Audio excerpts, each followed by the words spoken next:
666. 이 숫자를 들으면 어떤 생각이 드세요? 무섭다는 분들도 있고 별로 신경 안 쓴다는 분들도 있어요. 그런데 요즘 들어 이 숫자가 다시 화제가 되고 있어요. 디지털 화폐가 확산되고 있어요. 생체 인식 기술이 일상이 됐어요. 마이크로칩을 손에 이식하는 사람들이 생겨났어요. 그때마다 나오는 말이 있습니다. 이게 짐승의 표 아닌가? 오늘 이 질문을 정면으로 다루겠습니다. 요한계시록이 말하는 666이 무엇인지, 역사가 어떻게 이해해 왔는지, 그리고 오늘의 기술 발전과 어떻게 연결해서 생각해야 하는지, 그리고 이 주제에서 우리가 특히 조심해야 할 것도 있어요. 과도하게 특정한 것에 집착할 때 생기는 위험이에요.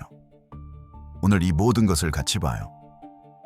666이 나오는 요한계시록 13장이 전체 맥락에서 어디에 있는지 먼저 확인해 봅시다.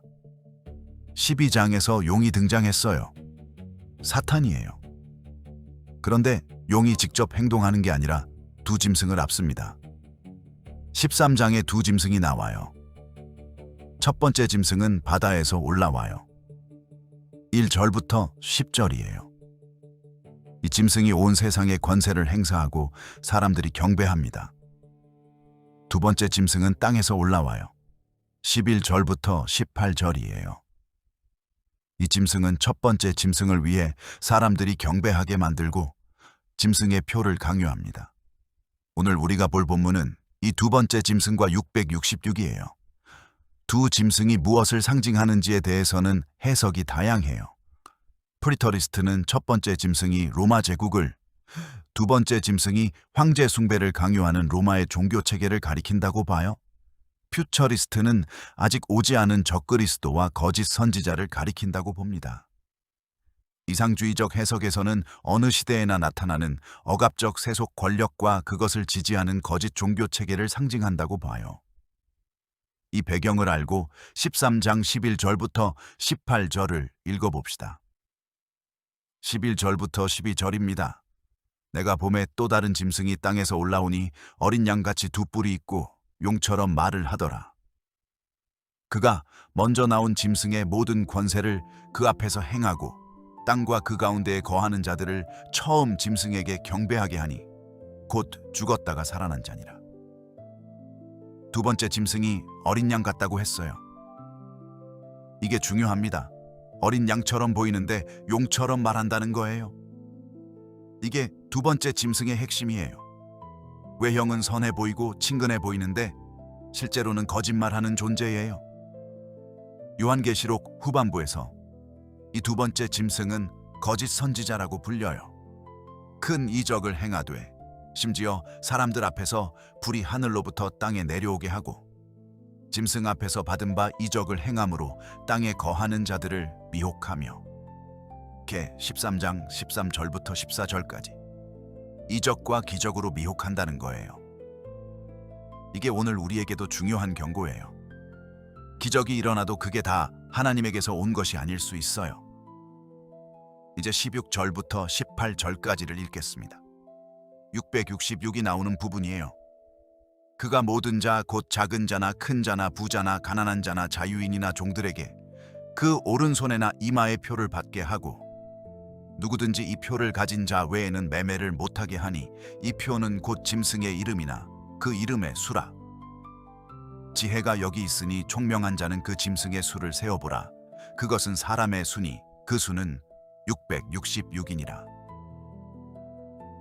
세 가지가 눈에 들어옵니다.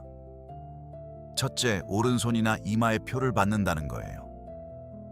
이것도 구약의 배경이 있어요. 신명기 6장에서 하나님의 말씀을 손과 이마에 붙이라고 하셨잖아요. 짐승의 표는 그것의 거짓 모방이에요. 둘째, 표 없이는 매매를 못한다는 거예요. 경제적 강제예요. 이게 요한계시록이 말하는 짐승 체제의 핵심이에요. 경제적 압박을 통해 사람들을 통제한다는 거예요. 셋째, 그 수는 사람의 수라고 했어요. 사람의 수, 즉 인간적인 것을 가리킨다는 거예요. 그렇다면 666은 무엇을 가리킬까요? 가장 많은 학자들이 지지하는 역사적 해석부터 봅시다. 고대 세계에서는 숫자와 문자가 연결되어 있었어요. 히브리어와 헬라어에서 각 알파벳이 숫자값을 가졌어요. 이것을 게마트리아라고 해요. 네로 황제의 이름을 히브리어로 음역하면 네론 카이사르예요. 이 히브리어 철자들의 숫자값을 다 더하면 얼마가 될까요? 정확히 666이에요. 그래서 많은 학자들이 요한 당시의 수신자들은 666을 들었을 때 즉각적으로 네로 황제를 떠올렸을 거라고 봐요. 네로는 AD 64년부터 68년에 로마에서 기독교인들을 잔혹하게 박해한 황제예요. 베드로와 바울이 네로의 박해 아래서 순교했다는 전통이 있어요. 그런데 여기서 흥미로운 점이 있어요. 헬라어 철자로는 616이 되거든요. 헬라어에서는 히브리어 어미에 엔눈이 빠지는데 이 철자 하나의 숫자 값이 50이에요. 실제로 일부 초기 사본에서 666 대신 616이 나와요. 헬라어를 사용하는 독자들을 위해 헬라어 철자를 쓰면 616이 나온다는 거예요. 이 사실이 오히려 네로 해석을 지지하는 근거로 보는 학자들이 있어요. 두 숫자가 모두 네로를 가리키기 때문이에요. 그리고 한 가지 더, 7이 완전함의 수라면 6은 불완전함의 수예요. 그 불완전한 6이 3번 반복된 게 666이에요. 즉, 666은 하나님을 흉내내려 하지만 결코 하나님이 될 수 없는 존재. 삼위일체의 완전함을 흉내내지만 철저히 실패한 불완전함의 상징이에요. 이제 많은 분들이 가장 궁금해하시는 부분이에요. 오늘날의 기술 발전이 666과 연결되는 건 아닐까요? 몇 가지 현상들이 있어요. 첫째, 디지털 화폐와 현금 없는 사회예요. 많은 나라에서 현금 사용이 급격히 줄어들고 있어요. 스웨덴 같은 경우 거의 현금 없는 사회가 됐어요. 중국은 디지털 위안을 실험하고 있어요. 이것이 표 없이는 매매를 못한다는 요한계시록 본문과 연결되는 것처럼 보여요. 둘째, 생체 인식 기술이에요. 얼굴 인식, 홍채 인식, 지문 인식이 일상이 됐어요. 우리 스마트폰부터 공항 출입국까지요. 셋째, 마이크로칩 이식이에요. 스웨덴에서는 자발적으로 손에 마이크로칩을 이식하는 사람들이 수천 명이 넘었어요. 카드 없이 지불하고 문을 열고 기차를 타는 거예요. 넷째, 사회 신용 시스템이에요. 중국에서 시행 중인 사회 신용 시스템은 사람들의 행동을 점수화해서 점수가 낮으면 비행기를 못 타거나 대출을 못 받는 식으로 경제 활동을 제한해요. 이 기술들이 요한계시록의 짐승의 표와 연결되는 건 아닐까요? 저는 이 가능성을 완전히 무시하지 않아요. 요한계시록의 짐승 체제가 경제적 통제를 핵심으로 한다는 것, 그리고 그것이 몸의 표를 받는 것과 연결된다는 것은 유심히 관찰할 필요가 있습니다. 그런데 여기서 중요한 신중함이 필요해요. 특정 기술이나 특정 사건을 666이라고 단정할 때 생기는 문제가 있어요. 역사적 예를 먼저 봅시다. 바코드가 처음 나왔을 때 많은 사람들이 이것이 짐승의 표라고 했어요. 바코드 3곳에 있는 기준선이 6처럼 보인다는 이유였어요. 신용카드가 나왔을 때도 같은 말이 나왔어요. 인터넷이 나왔을 때도요. 스마트폰이 나왔을 때도요. 코로나 백신이 나왔을 때도요. 그때마다 이것이 짐승의 표다라는 주장이 있었고 그때마다 빗나갔습니다. 이런 과도한 특정화에는 몇 가지 문제가 있어요. 첫째, 신뢰성이 떨어집니다. 계속 틀리면 진짜 중요한 경고가 나와도 사람들이 듣지 않아요. 양치기 소년 효과예요. 둘째, 현실적 피해가 생깁니다. 셋째, 복음이 왜곡됩니다. 짐승의 표에 대한 공포가 구원의 기쁨보다 커지면 안 됩니다. 요한계시록의 핵심 메시지는 하나님이 이기신다는 것이에요. 666에 대한 공포가 그 핵심을 가리면 안 돼요. 넷째, 정치화될 수 있습니다. 특정 정치인이나 정부를 짐승이라고 단정하면 신앙이 정치 도구가 될 수 있어요. 이것도 요한계시록이 경고하는 방향이 아니에요. 그렇다면 어떻게 해야 할까요? 완전히 무시하는 것도 아니고 과도하게 특정하는 것도 아닌 균형이 필요합니다. 짐승의 표를 받은 자들에 대한 경고가 14장 9절부터 11절에 나와요. 또 다른 천사 곧 셋째가 그 뒤를 따라 큰 음성으로 이르되 만일 누구든지 짐승과 그의 우상에게 경배하고 임에나 손에 표를 받으면 그도 하나님의 진노의 포도주를 마시리니 그 포도주는 하나님의 진노의 잔에 섞인 것이라. 거룩한 천사들 앞과 어린 양 앞에서 불과 유황으로 고난을 받으리니 그 고난의 연기가 세세토록 올라가리로다. 짐승과 그의 우상에게 경배하고 그 이름의 표를 받는 자는 누구든지 밤낮 쉬지 못하리라 하더라. 이 경고가 무겁습니다. 짐승과 그 우상에게 경배하고 표를 받는 자는 하나님의 진노를 받는다는 거예요. 여기서 중요한 게 있어요. 표를 받는 것과 경배가 함께 나와요. 짐승의 표는 단순히 어떤 기술을 사용하는 것이 아닌 것 같아요. 짐승에게 경배하는 것, 즉 하나님 대신 다른 것에 충성하고 예배하는 것과 연결된다는 거예요. 이게 중요한 신학적 포인트예요.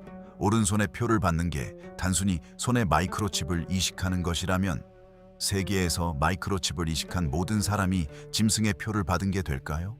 아직까지는 그렇게 보기 어렵습니다.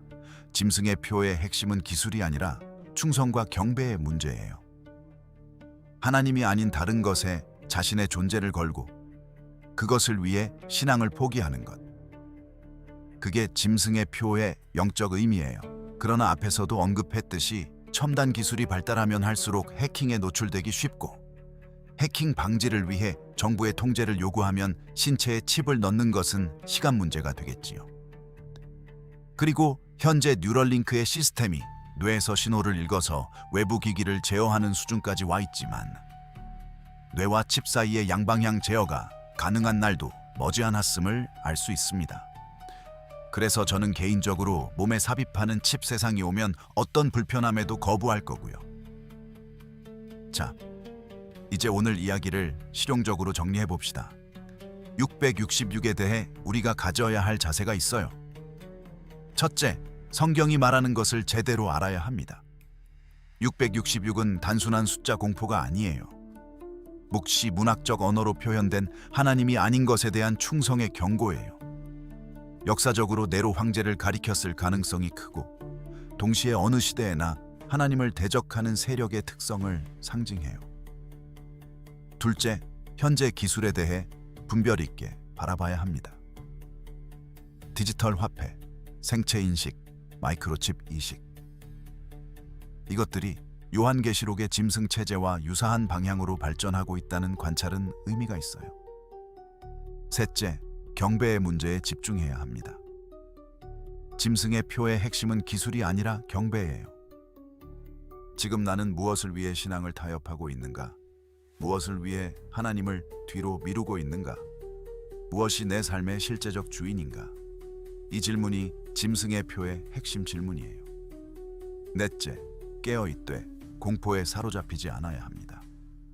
요한계시록 전체의 메시지를 기억하세요. 하나님이 이기십니다.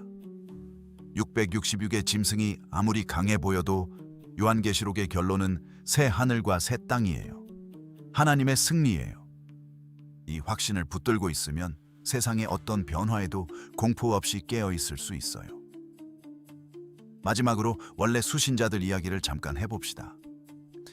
AD 90년대 소아시아의 성도들에게 이 본문이 무슨 의미였을까요? 황제 숭배를 거부하면 경제 활동에 제한이 생겼어요. 길드에 가입할 수 없고 상업 거래에서 배제될 수 있었어요. 길드 문화 속에서 우상 제물을 먹어야 하는 압박을 받았잖아요.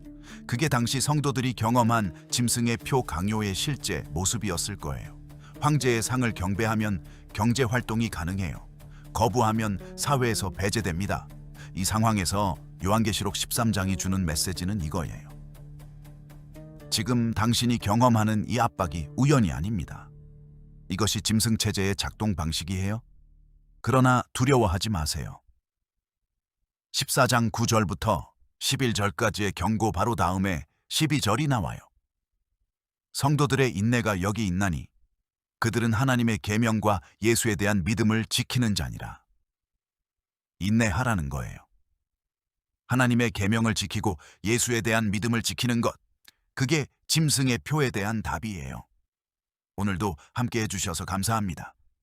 666에 대해 어떻게 생각해 오셨는지, 오늘 이야기가 도움이 됐는지 댓글로 나눠주세요.